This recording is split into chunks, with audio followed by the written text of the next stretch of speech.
All right, first thing that I think is important to establish is the idea of what a protein is in biology. Okay? You're mostly guys, so you think protein is like a macronutrient and it gives you gains. That's not what a protein is in biology.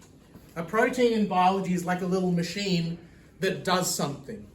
The proteins in your body are what are causing you to survive right now. And also, we've only just been able to get technology to try to visualize what proteins look like. So the first thing I want to show you is this little video on what protein machinery is. So when we say protein, you understand it in the biology context, okay? It's only like 8 minutes. I might stop it when I see enough has been shown.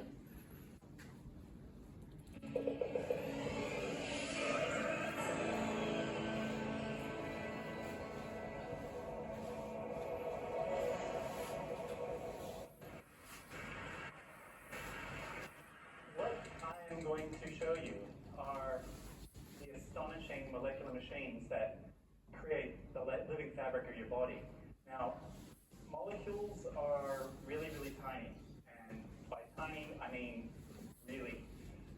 They're smaller than the wavelength of light, so we have no way to directly observe them. But through science, we do have a fairly good idea of what's going on down at the molecular scale. So what we can do is actually tell you about the molecules, but we don't really have a direct way of showing you the molecules. One way around this is to draw pictures. And this idea is actually nothing new. Scientists have always created pictures as part of their thinking and discovery process. They draw pictures of what they're observing with their eyes, through technology like telescopes and microscopes, and also what they're thinking about in their minds. I picked two well-known examples because they're very well known for expressing science through art. And I start with Galileo, who used the world's first telescope to look at the moon. And he transformed our understanding of the moon. The perception of the 17th century was the moon was a perfect heavenly sphere. But what Galileo saw was a rocky, barren world, which he expressed through his watercolor painting. Another scientist with very big ideas, the superstar of biology, is Charles Darwin. With this famous entry in his notebook, he begins in the top left-hand corner with, "I think," and then sketches out the first tree of life, which is his perception of how all the species, all living things on Earth are connected through evolutionary history, the origin of species through natural selection and divergence from an ancestral population.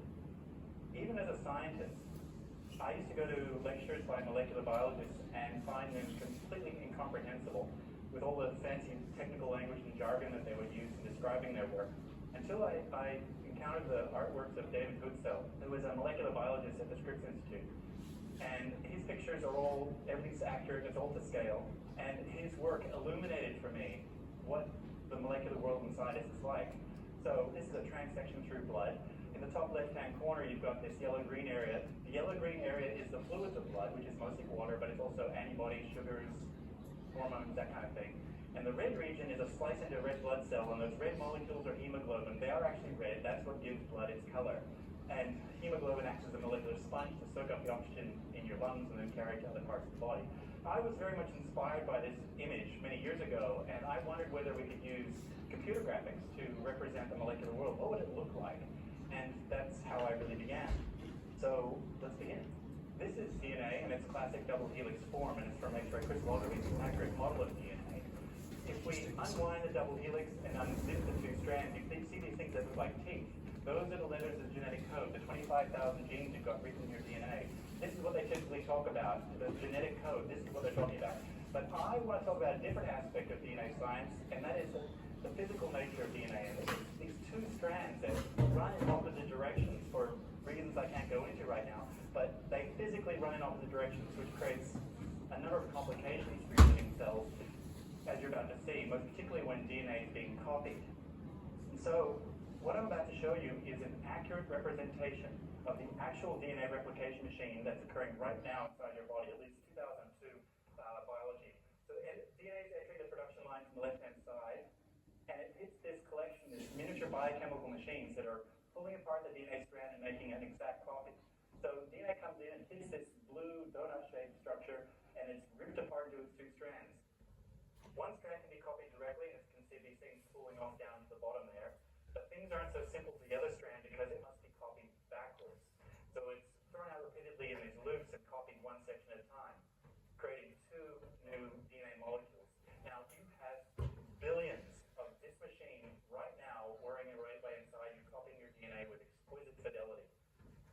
it's an accurate representation, and it's pretty much at the correct speed at what's occurring inside you. I've left out error correction and much.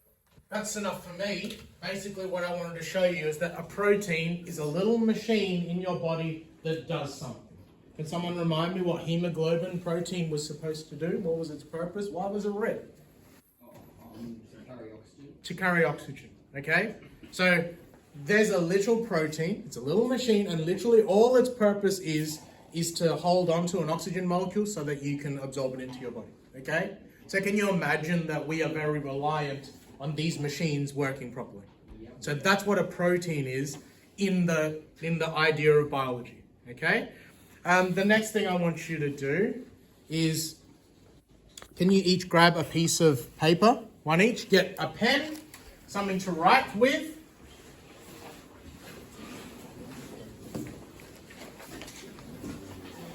If you have multiple colors of pen, can you get them out, please?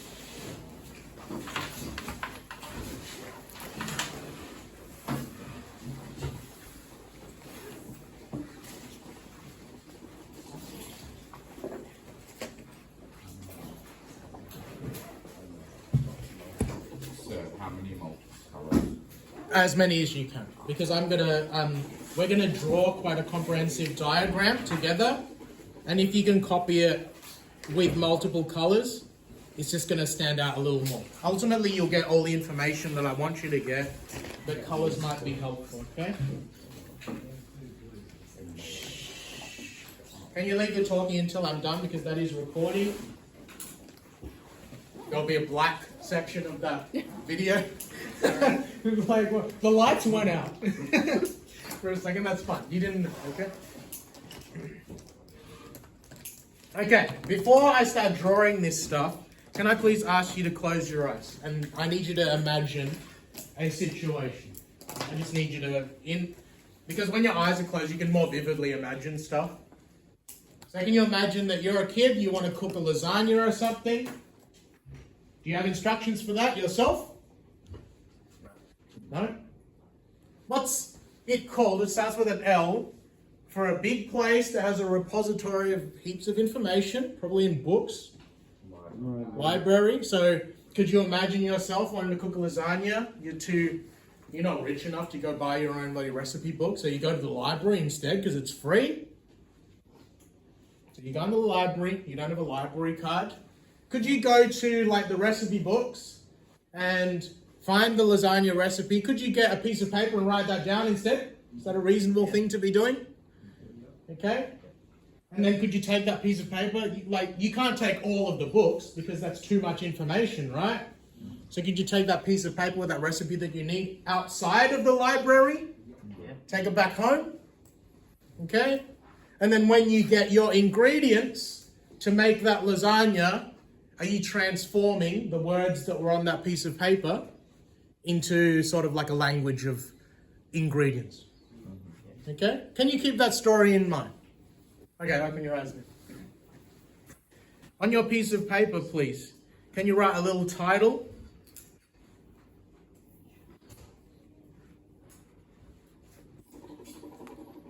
Okay, we're going to try to copy this as well as you can and fill in the blanks as we go.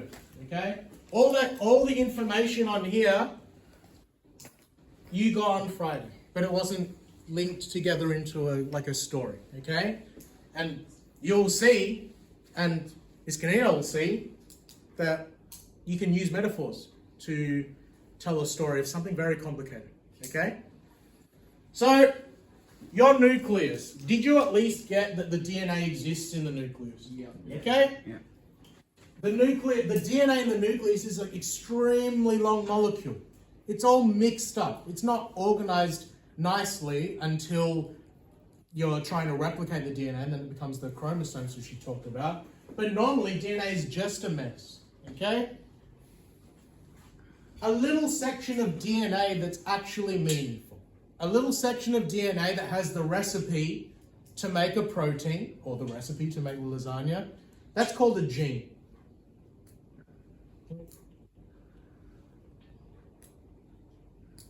So a gene is a piece of DNA that contains the nucleotides. You got that from her as well. The nucleotides are the language of DNA. What were the letters that made up the language of DNA? There was only 4. A, T, C, G. A, T, C, G. They're the language of DNA.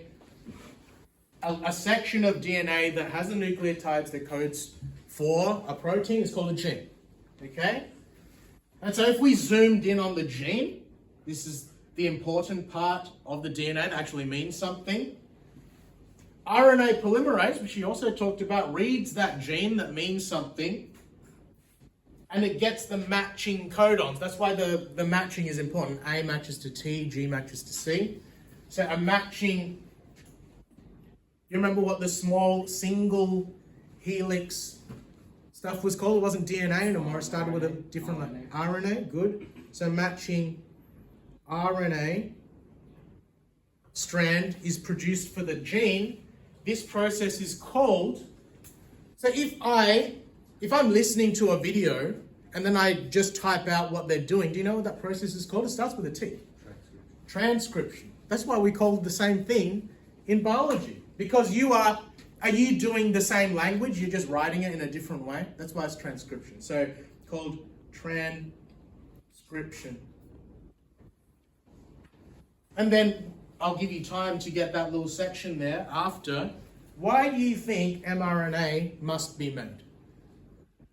My nucleus has tiny little holes in it. I've told you DNA is an extremely long molecule. Can you imagine yourself with a giant 10-mile rope? Is that easy to handle? What if I got a tiny little section of rope? Could I take that out of the library, or can you see the metaphor happening here? So what the RNA polymerase is doing is it's getting the gene that it wants info on. It's transcribing it into a little message, not the whole bloody DNA thing, so that that little mRNA, because it's so small, is that going to be easier to exit the nucleus? Good. So why must mRNA be made? Small enough to leave the nucleus. So I'm going to leave that there. I'm going to draw the fact that the RNA is going to leave the nucleus, and then I'll talk you through the next section. So can I give you 5 minutes to copy that section as well as you can? If you've got colours, do it. Question? Can I borrow a black pencil? Yeah. I've got a pen with colours. Try to keep the talk at a minimum. Don't name each other, please. Just the top left section.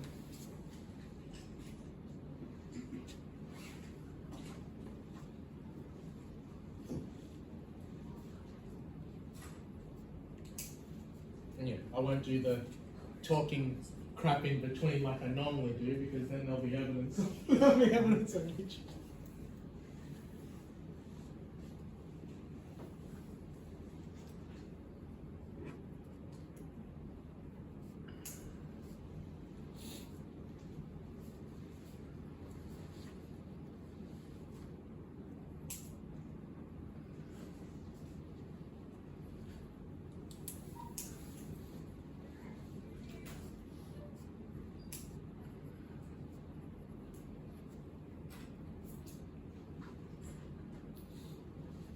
Sorry, I should have added. It is RNA, so we're not wrong.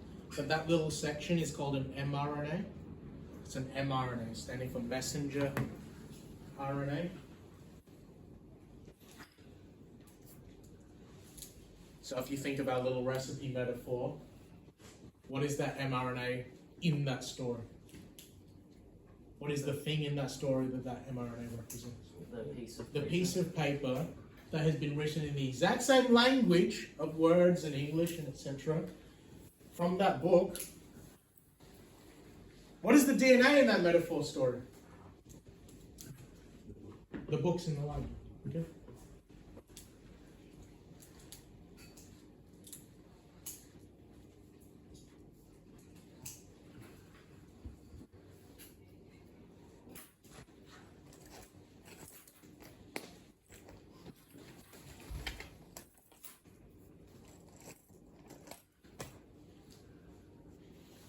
Yeah, well, I've tried to simplify the diagram so you need to understand that all of this happens through other little tiny proteins that are helping it, like shepherding it around, moving it around, etc. It's proteins that do everything in your body.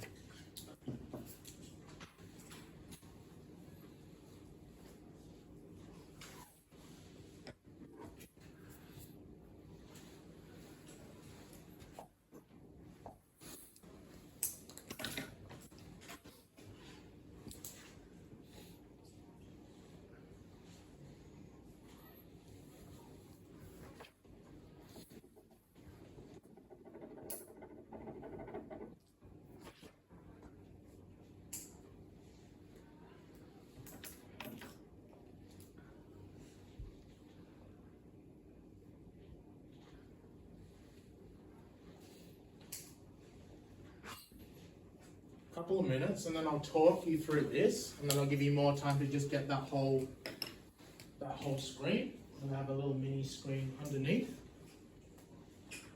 and that'll be finishing off the story. When you get to uni, maybe in year 11, year 12, what we're doing here, this is called the central dogma, which is something Ms. Canino raised as well.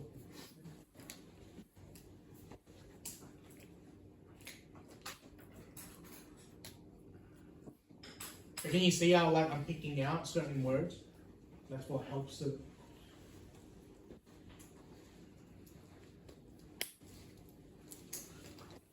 Helps you link the things to the ideas.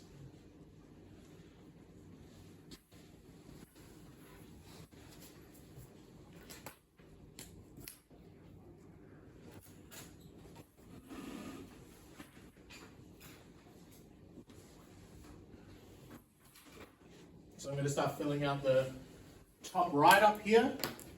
mRNA is also made up of nucleotide. So it's made up of the same language of DNA. The same letters. But do you remember what did RNA have instead of the nucleotide T? In place of T, it was a different letter. U, capital U. For uracil.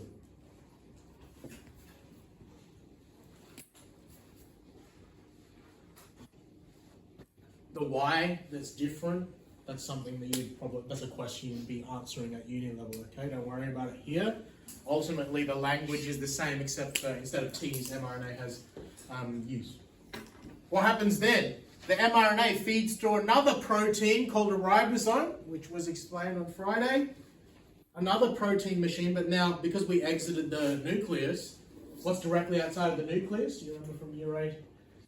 Cytoplasm. So we're floating around in the cell. We're in the cytoplasm now. So that little message goes through another protein called a ribosome, and what does that thing do? Okay? And this was towards the end of your lesson on Friday, so we were lowering on energy. She was trying to explain what translation was, but it was hard going, okay? So what happens at the ribosome is floating around in your cytoplasm, you have amino acids. If your parents or you are particularly into health, you may have heard of the term amino acids before. But all that a protein is a chain of amino acids put in a very particular order. And it's like when you finish, have you ever played those hidden puzzle games on the iPad where when you unlock the puzzle, it goes ching, like it makes a sound, and then you get all the screen come up? Imagine this, if you put together the right combo of amino acids, all of the molecules are going to fit exactly perfectly. It folds into a protein that does the job, okay? So hemoglobin would have started as just random amino acids floating around in the cytoplasm. But after the mRNA told you exactly what order to put those amino acids in, they're going to be plugged next to each other into a chain of amino acids, and that chain is just going to fold perfectly into a protein that does a specific job. So amino acid polypeptide chain folds into a working protein.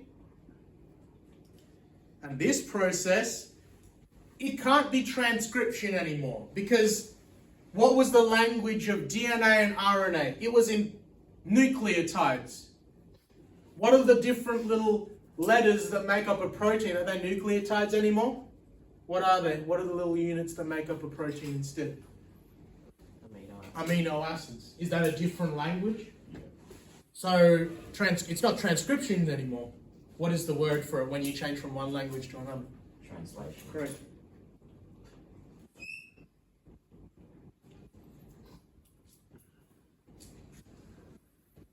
So these are all terms that you got in Friday. You remember the Uracil stuff, so you got through to you. And there's no hassle about that. But linking it into the story is what I want you to all see and what Miss Kennedy to see as well. Okay? What brings the amino acids into line, sort of like a little helicopter to deliver the amino acid to the right place? They're called tRNAs.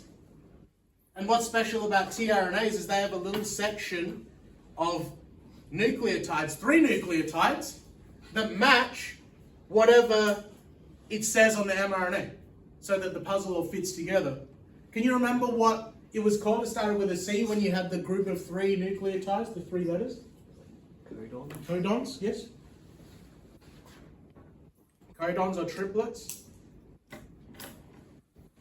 So these know what order to bring the amino acids in because these 3 little lines here, match with the lines that was on the messenger RNA, yeah?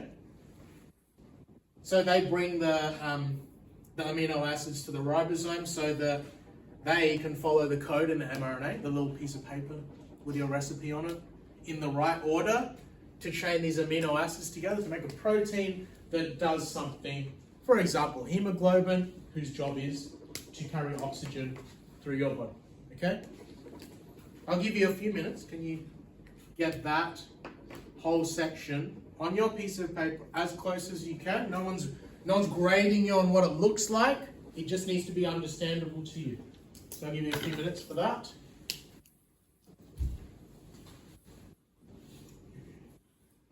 I'll also send this as a PDF.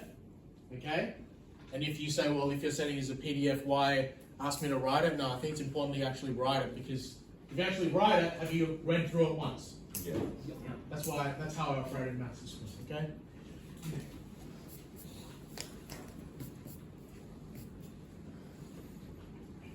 Please do not make the tRNA look like dongs. That's going to be on YouTube.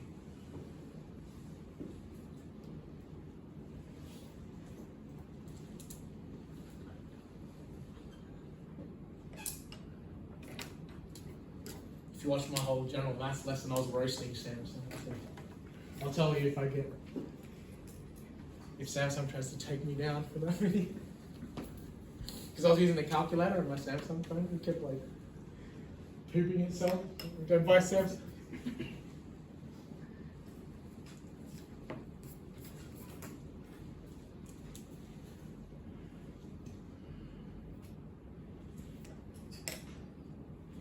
To be honest with me, does that sort of link some of the stuff that you learned on Friday into... Can you see the story now? Do you see how that metaphor links to that? So, the DNA is a library of information. I cannot take that out of the library. There's too much of it. I just wanted the recipe for lasagna. Okay? So what did I do? I got a piece of paper. I transcribed it into the messenger RNA. Yes? What's the word after ribosome protein? Another protein machine. Okay, yeah, thank you. So the mRNA is like a piece of paper that I wrote the recipe on, because that's all I wanted. That piece of paper is small enough for me to exit the nucleus / library. But now I want to change that words on a piece of paper into a food. What is food made of? Is food made up of words or is it made up of ingredients? Ingredients. What are ingredients? They're amino acids. If I put them together in the right sequence and do the right cooking according to the recipe, then do I get like my nice meal? That nice meal is like the working protein. Okay?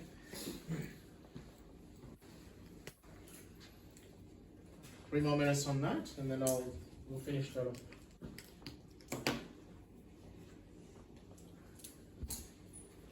This is the important thing to copy. I don't think you need to copy the stuff below. I'll just send that to you as a PDF instead. because the explanation of that was quite effective. It's just good to review it.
What I might do so that the video isn't just like half an hour of awkward silence.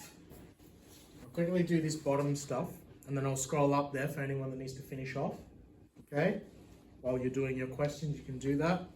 So just quickly, before I scroll back up, what I just wanted to quickly review was in a body cell, so not your sperm and your egg, they are different, and you'll be going over that in lessons. They don't act like a normal cell in your body. In a body cell, the nucleus of a eukaryotic organism, if that's any organism that has a nucleus in it, contains DNA. Do you remember how many pairs of DNA we're supposed to have normally? 20 something? 23. Correct, 23. Pairs of chromosomes. So how many chromosomes is that? I've got 23 pairs. How many chromosomes? 46. Is the normal amount. In genetic diseases, you have abnormal. Okay, I have my own personal story about that. You get DNA tests. Me and my partner had been trying very long time to conceive a kid, and we thought we were over the line. We thought we'd finished it off. We thought we were going to have that kid, and then they go, there's something wrong with his DNA. Do you remember which chromosome it was that caused Down syndrome? It was 21.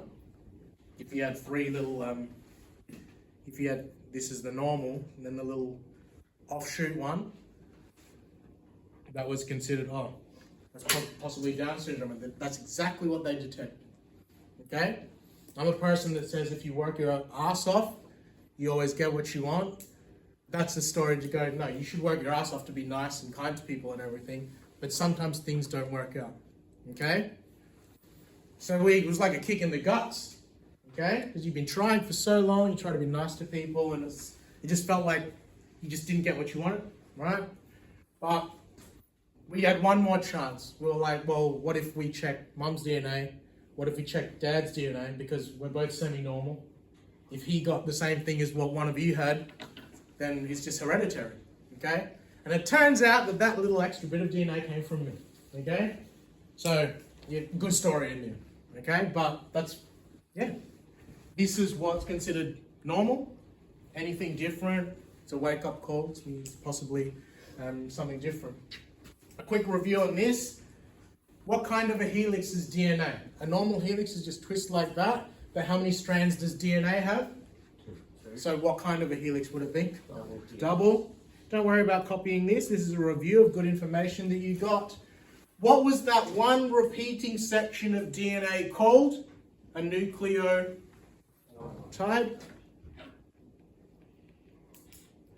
What was it made of? Sugar, phosphate, and the little base. How many different little bases were there? What were the different types? Those letters. There was 4 of them. Okay? You don't need to, in your presentation, there was all that structure and all the chemistry and everything. This is all you need to know what a nucleotide looks like. It's got a sugar bit, it's got a phosphate bit, and you've got the nitrogenous, you've got the base sticking out on the side. What were the 4 bases?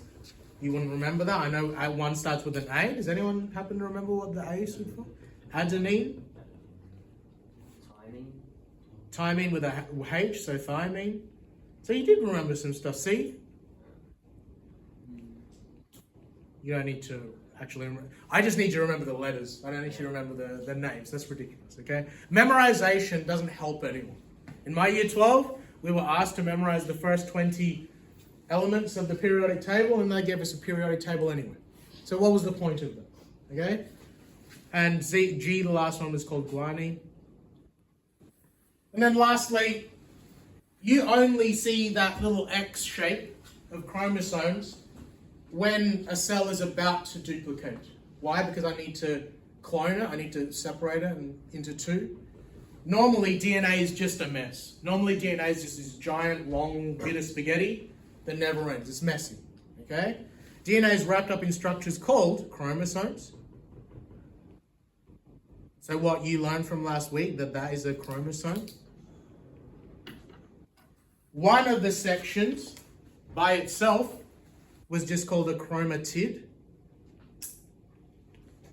And then does anyone remember what the little central section was that connected them? It did start with a C, centro something. But if you don't get it, that's fine. That's why I'm doing this. Centromere. Why do you think, like, you don't know, but why do you think DNA would arrange like that when it's just about to duplicate? What would be better, a giant mess of DNA or organized into pairs of stuff? Which one do you reckon? Option 1 or option 2? Option 2. That's why it doesn't, okay? So, like you were saying, the DNA only arranges like this just before replication. Otherwise, DNA just looks like that. It's going to be a mess otherwise, right? But are you going to be able to divide something in two when it looks like that? No. So, to help the splitting process. So that wraps up the lesson. I'll stop this.